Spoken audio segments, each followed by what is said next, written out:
Assalamualaikum warahmatullahi wabarakatuh.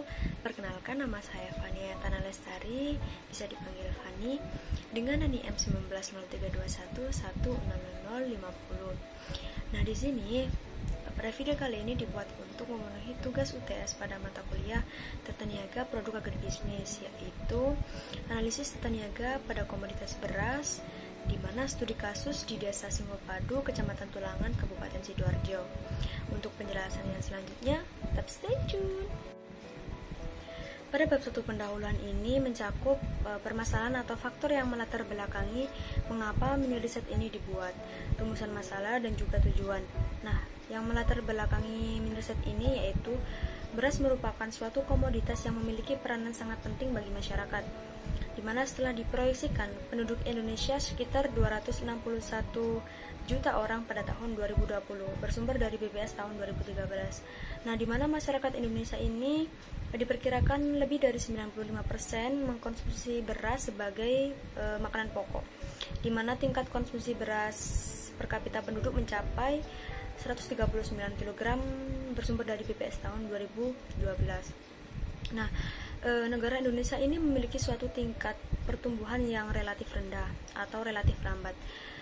Maka dari itu dibutuhkannya suatu usaha-usaha termasuk dari pemerintah, di mana sebagai upaya untuk meningkatkan produksi beras di Indonesia.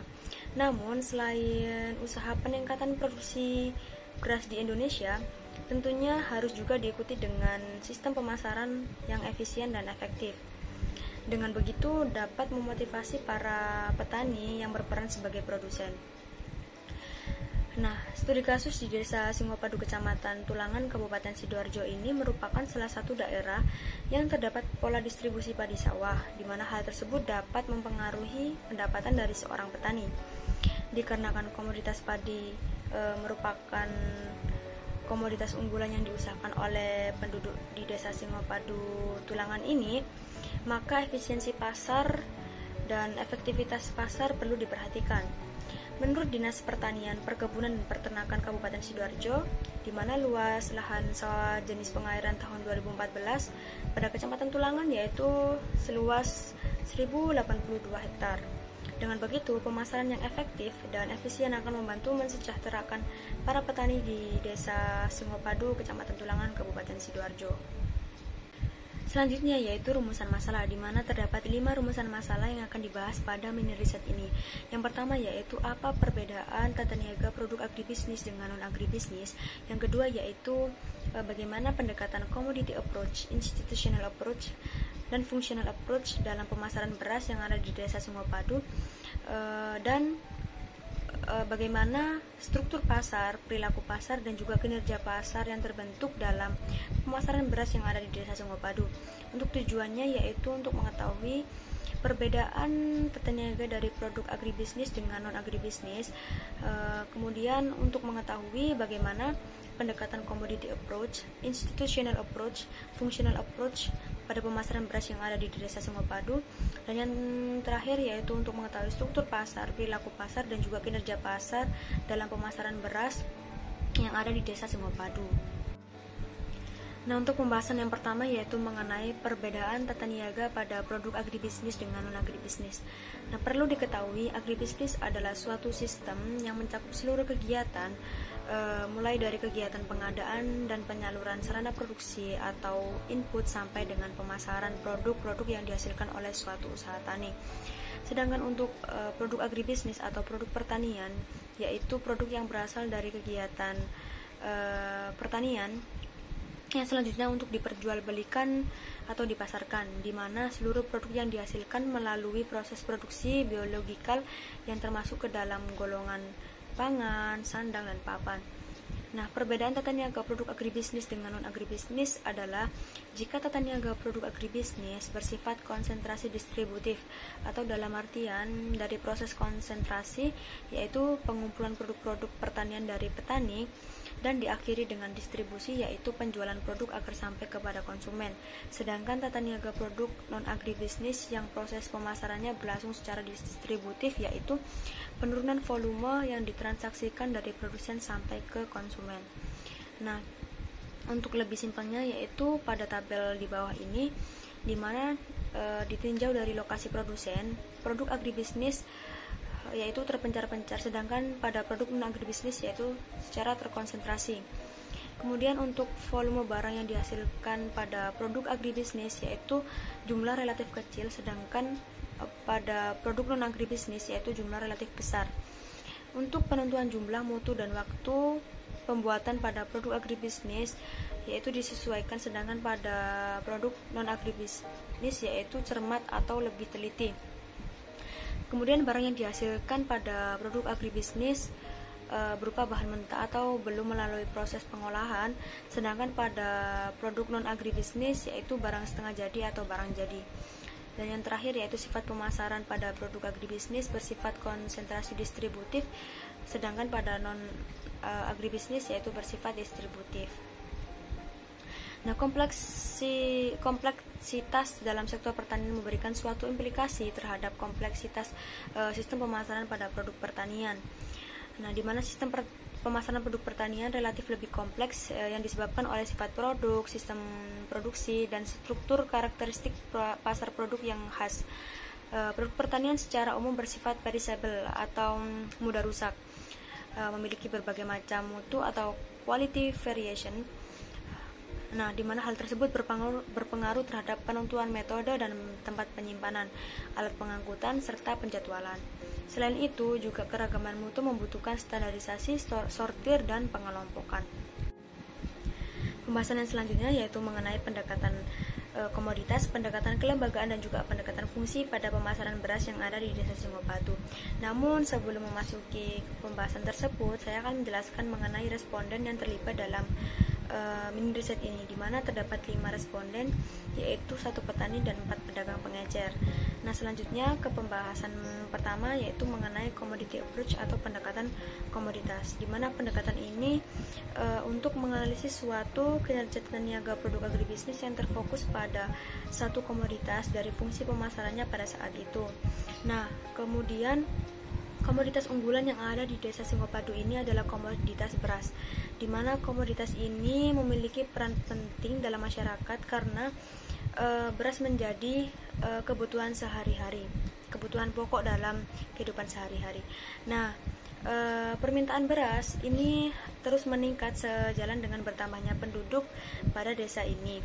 Kemudian pemasarannya juga berupa produk atau bahan mentah atau dalam artian belum melalui proses pengolahan.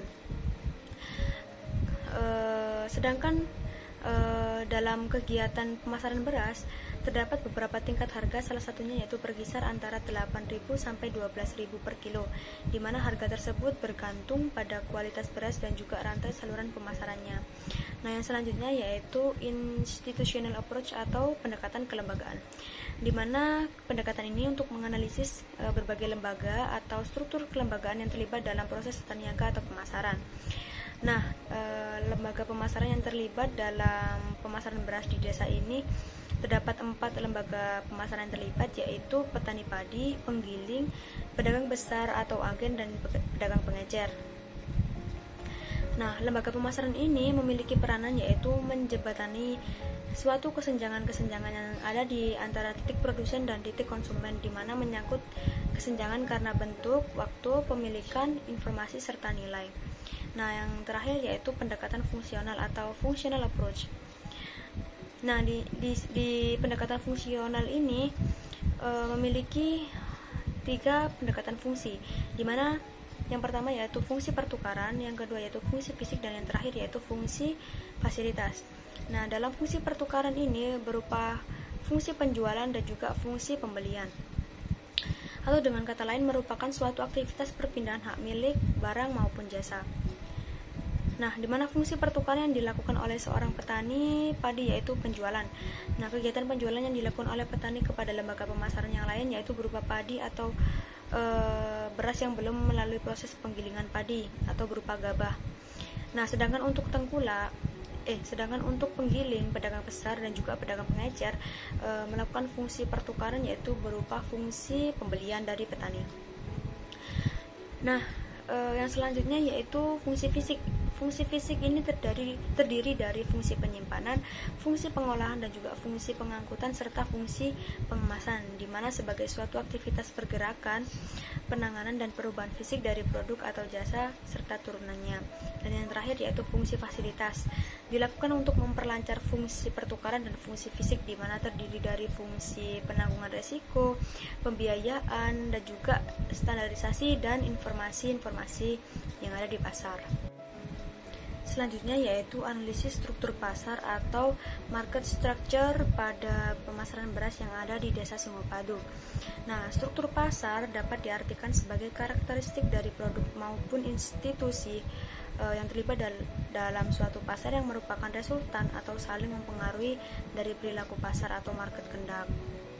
Nah, analisis kuantitatif struktur pasar atau market structure dapat dianalisis dengan analisis market share, kemudian concentration ratio atau CR4, indeks Herfindahl atau IHH, indeks Ronsen-Bluth atau IR, dan koefisien indeks Gini. Namun dalam mini riset ini saya menggunakan market share dan juga IHH dalam menentukan struktur pasarnya. Nah, terdapat beberapa kriteria market share, di mana yang pertama yaitu dikatakan monopoli murni apabila perusahaan atau lembaga memiliki 100% dari pangsa pasar. Yang kedua yaitu perusahaan dominan apabila perusahaan atau lembaga memiliki 80-100% dari pangsa pasar dan pesaing kuat. Yang ketiga yaitu dapat dikatakan oligopoli ketat jika 4 perusahaan terkemuka memiliki pangsa pasar 60-80% dari pangsa pasar. Yang keempat yaitu oligopoli longgar jika 4 perusahaan terkembang memiliki pangsa pasar 40 sampai kurang dari 60% dari pangsa pasar. Kemudian yang kelima, persaingan monopolistik jika banyak pesaing yang efektif, tidak satupun yang memiliki pangsa pasar lebih dari 100%. Dan yang terakhir yaitu persaingan murni jika lebih dari 50 pesaing tetapi tidak satupun yang memiliki pangsa pasar yang berarti. Nah, berikut ini perhitungan market share untuk mengetahui struktur pasar yang terbentuk dalam pemasaran beras yang ada di Desa Singopadu. Nah, pada responden atau nama pedagang yang pertama yaitu Beni dengan kapasitas pembeliannya sebesar 45 kg, Maria dengan kapasitas pembelian 40 kg, kemudian Lili dengan kapasitas pembelian berasnya sebesar 20 kg dan Musoda sebesar 15 kg dengan total kapasitas pembeliannya sebanyak 120 kg. Nah, untuk mencari konsentrasi rasio adalah dengan membagi kapasitas pembelian dengan total kapasitas pembelian. Jadi, semisal dari data yang pertama atau dari Beni, konsentrasi rasionya diperoleh dari 45 dibagi dengan 120 menghasilkan 0,375. Sedangkan untuk Maria diperoleh dari 40 dibagi 120 menghasilkan 0,33. Kemudian untuk Lili yaitu dari 20 dibagi 120 menghasilkan 0,167. Kemudian untuk Musoda yaitu dari 15 dibagi 120 menghasilkan 0,125. Nah, perhitungan yang selanjutnya yaitu market share, di mana market share ini mengalihkan 100 dari hasil konsentrasi rasio. Jadi semisal data yang pertama yaitu 0,75 dikali 100 menjadi 37,5. 0,333 dikalikan 100 menjadi 33,3. 0,167 dikalikan 100 menjadi 16,7 dan yang terakhir 0,125 dikalikan 100 menjadi 12,5. Kemudian untuk market share kumulatifnya yaitu tinggal menjumlahkan dari hasil market share-nya. Misalnya 375 ditambah 33,3 yaitu 70,8. Kemudian 70,8 ditambah 16,7 menghasilkan 87,5. 87,5 ditambah 12,5 menghasilkan 100. Nah, berdasarkan hasil perhitungan market share di atas, dapat diketahui bahwa struktur pasar yang terbentuk pada tata niaga atau pemasaran komoditas beras di Desa Singopadu ini adalah struktur pasar oligopoli longgar, yaitu lembaga pemasaran memiliki kurang dari 40% dari pangsa pasar atau masuk ke dalam kriteria market share yang nomor 4, yaitu oligopoli longgar. Nah, untuk pembahasan yang ketiga yaitu mengenai analisis perilaku pasar atau market conduct pada pemasaran komoditas beras di Desa Singopadu. Perlu diketahui, perilaku pasar ialah cara suatu perusahaan atau lembaga menyesuaikan situasi pasar di mana perusahaan atau lembaga tersebut ikut berperan sebagai pembeli dan juga penjual. Nah, di mana lembaga pemasaran yang terlibat dalam proses tata niaga atau pemasaran beras di desa ini yaitu petani padi, penggiling, pedagang besar atau agen, dan juga pedagang pengecer. Nah, umumnya saluran pemasaran merupakan serangkaian lembaga pemasaran yang mengambil alih hak atas suatu barang ataupun jasa. Dalam hal ini merupakan beras, yaitu dimulai dari petani sebagai produsen sampai ke konsumen akhir. Nah, di Desa Singopadu ini terdapat 2 saluran pemasaran, di mana saluran pemasaran yang pertama yaitu dari petani padi ke penggiling padi, kemudian ke pedagang besar atau agen, kemudian ke pengecer dan ke konsumen.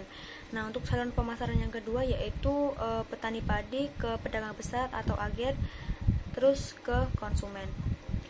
Nah, pada masing-masing lembaga pertanian yang terlibat ini masing-masing melakukan fungsi pemasaran, baik fungsi pertukaran, fungsi fisik maupun fungsi fasilitas. Nah, pada saluran pemasaran yang pertama yaitu terdiri dari petani padi ke penggiling, ke pedagang besar atau agen, ke pedagang pengecer dan konsumen, di mana petani ini berperan sebagai produsen. Nah, petani ini melakukan fungsi pertukaran berupa fungsi penjualan, yaitu petani menjual hasil produksinya kepada penggiling. Dengan kata lain, petani ini melakukan fungsi pertukaran berupa fungsi penjualan. Nah, selain fungsi pertukaran, petani juga melakukan fungsi fisik, yaitu berupa fungsi pengangkutan, di mana petani ini mengangkut hasil panen padinya atau berupa gabah yang dilakukan dari sawahnya menuju ke rumah dengan biaya pengangkutannya sebesar Rp30. Selanjutnya, petani menjual padi ke penggiling dengan harga Rp4.000 per kilo. Nah, kemudian untuk lembaga pemasaran penggiling ini melakukan fungsi pertukaran berupa fungsi pembelian, di mana penggiling ini membeli padi atau gabah dari petani. Kemudian selain itu, penggiling juga melakukan fungsi fisik, yaitu berupa fungsi pengangkutan, fungsi pengolahan, di mana penggiling mengangkut padi atau gabah yang telah dibeli dari petani dengan biaya pengangkutan sebesar Rp20, yang kemudian dilakukan penggilingan padi atau gabah untuk dijadikan menjadi beras. Nah, fungsi fisik lainnya yang dilakukan oleh penggiling yaitu berupa fungsi penyimpanan, di mana penggiling menyimpan beras di dalam gudang di rumahnya untuk menjamin tersedianya beras saat ada lembaga pemasaran yang lain melakukan pembelian. Kemudian untuk fungsi yang selanjutnya yang dilakukan oleh penggiling yaitu fungsi pertukaran berupa penjualan beras kepada pedagang besar atau agen. Nah, penggiling ini menjual berasnya ke pedagang besar dengan harga Rp6.500 per kilo. Selanjutnya untuk pedagang besar atau agen ini melakukan fungsi pertukaran yaitu berupa fungsi pembelian dan juga penjualan, di mana pedagang besar ini membeli beras dari penggiling. Nah, fungsi fisik yang dilakukan oleh pedagang besar yaitu fungsi pengangkutan, fungsi pengemasan, di mana pedagang besar atau agen mengangkut berasnya ini dari pembelian ke penggiling, kemudian diangkut ke toko atau kios pedagang yaitu dengan biaya Rp12. Nah, pedagang besar ini melakukan fungsi pengemasan dalam karung plastik dan ditimbang dengan biaya pengemasan sebesar Rp150. Nah, setelah itu pedagang besar ini melakukan fungsi penyimpanan, di mana menyimpan beras dalam gudang yang ada di rumahnya. Nah, fungsi yang selanjutnya yaitu fungsi fasilitas yang dilakukan oleh pedagang besar ini yaitu berupa fungsi informasi pasar, di mana informasi pasar ini dibutuhkan oleh pedagang besar guna mengetahui permintaan serta penawaran beras yang terkait dengan harga beras yang akan diterima. Yang kemudian pedagang besar akan melakukan fungsi pertukaran lainnya yaitu berupa fungsi penjualan kepada pedagang pengecer, di mana dengan harga 9.000 per kilo. Nah, untuk pedagang pengecer ini melakukan fungsi pertukaran berupa fungsi pembelian dan juga fungsi penjualan, di mana pedagang pengecer membeli berasnya dari pedagang besar atau agen.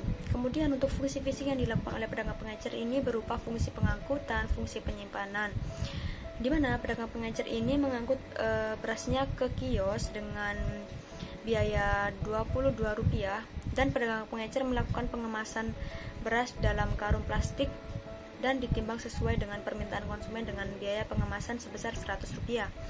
Kemudian fungsi yang selanjutnya yaitu fungsi fasilitas yang dilakukan oleh pedagang pengecer, yaitu untuk mengetahui permintaan serta penawaran beras yang terkait dengan harga beras yang akan diterima. Kemudian pedagang pengecer ini melakukan fungsi pertukaran lainnya yaitu fungsi penjualan kepada konsumen. Nah, pedagang pengecer ini menjual berasnya dengan harga Rp10.500 per kilo. Nah, kita beralih ke saluran pemasaran yang kedua yaitu petani padi ke pedagang besar atau agen, kemudian ke konsumen. Nah,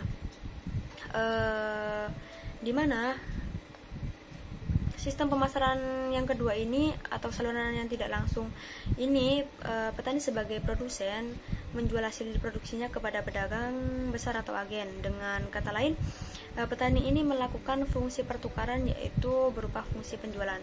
Nah, selain itu fungsi fisik yang dilakukan oleh petani yaitu fungsi pengangkutan dan fungsi pengolahan. Nah, petani ini mengangkut padi atau gabah setelah melakukan panen dari sawah menuju ke rumahnya dengan biaya pengangkutan sebesar Rp34. Kemudian untuk fungsi pengolahannya yaitu berupa fungsi penjemuran padi yang dilakukan selama 2 hari pada saat cuaca yang cerah, dan fungsi penggilingan padi atau gabah untuk dijadikan beras dengan biaya penggilingan sebesar Rp1.000 per kilo.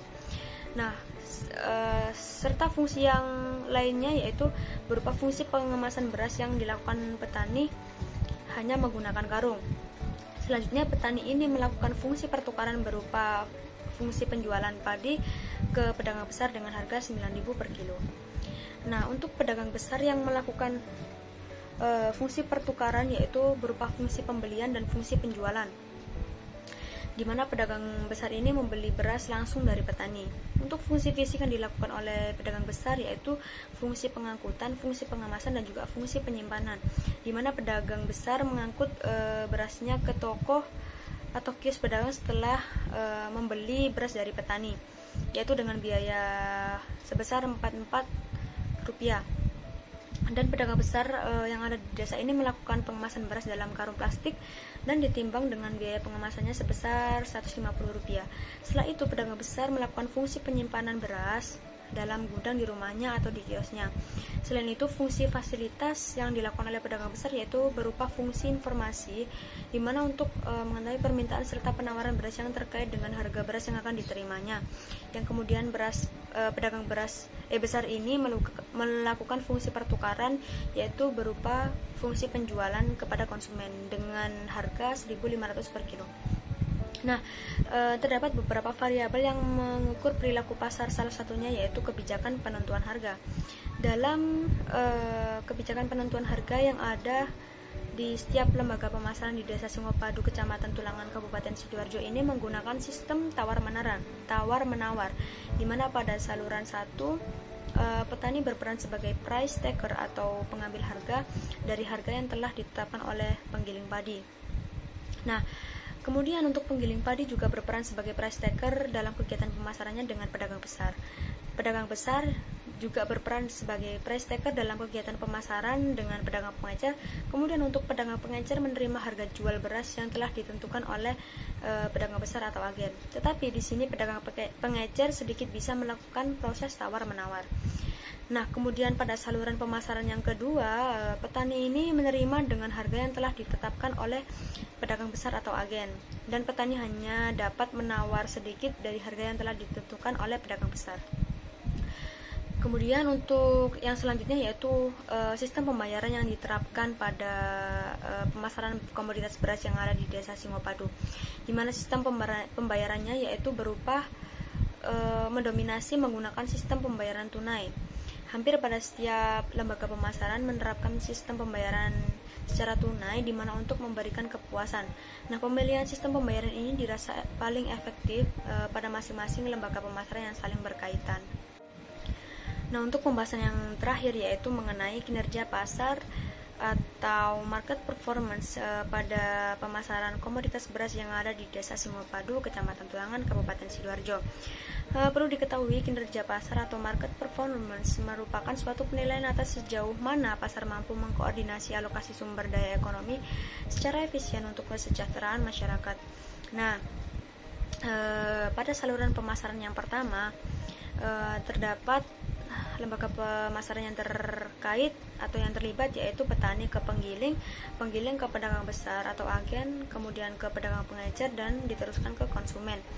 Nah, pada penggiling, di mana harga beli rata-rata dari petani sebesar 4.000, kemudian harga jual rata-rata ke pedagang besar per kilonya sebesar 6.500 dengan total margin yaitu 2.500. Kita beralih ke lembaga pemasaran pedagang besar atau agen. Nah, harga beli rata-rata dari penggiling sebesar 6.500 dengan harga jual rata-rata ke pedagang pengecer per kilonya sebesar 9.000. Kemudian total marginnya sebesar 2.500.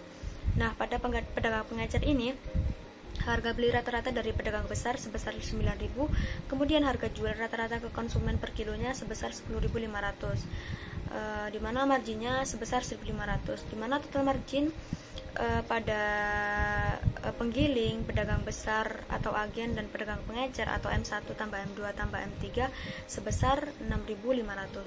Nah, pada saluran pemasaran yang kedua yaitu lembaga pemasaran yang terlibat diantaranya ada petani ke pedagang besar atau agen ke konsumen. Nah, pada pedagang besar atau agen ini harga beli rata-rata dari petani yaitu sebesar 9.000.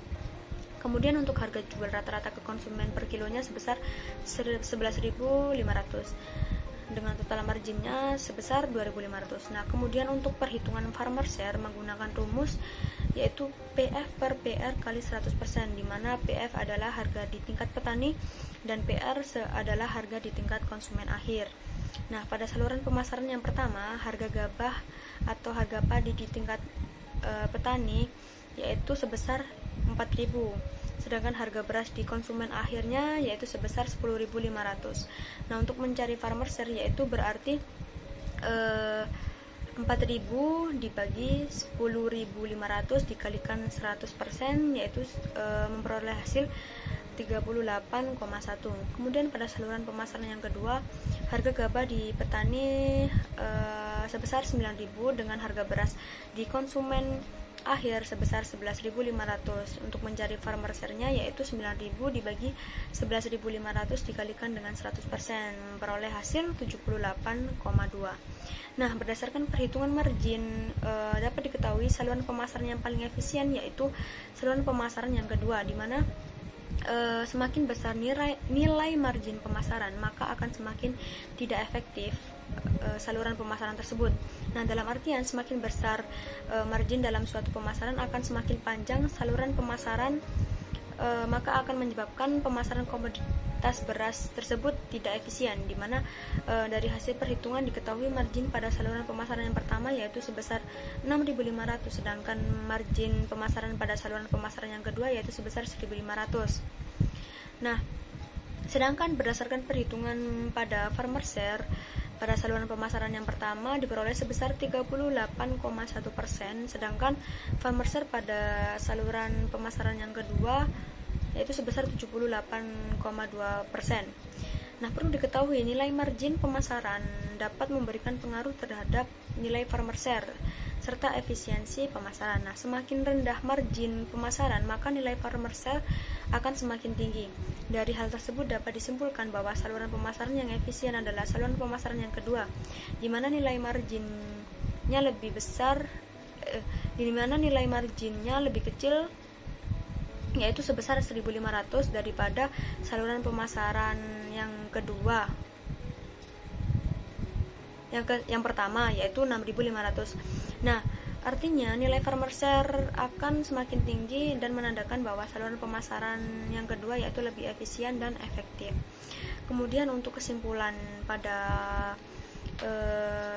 mini riset ini, yaitu dari hasil penelitian pada mini riset yang telah dilakukan di Desa Singopadu, Kecamatan Tulangan, Kabupaten Sidoarjo, dapat diketahui bahwa pemasaran komoditas beras pada desa ini melibatkan 4 lembaga pemasaran, yakni petani padi, penggiling, pedagang besar atau agen, dan pedagang pengecer, di mana pada setiap lembaga pemasaran menjalankan fungsi pemasaran seperti fungsi pertukaran, yaitu berupa fungsi penjualan dan fungsi pembelian, fungsi fisik berupa fungsi penyimpanan, fungsi pengangkutan atau transportasi, dan fungsi pengemasan, serta fungsi fasilitas yaitu berupa fungsi informasi.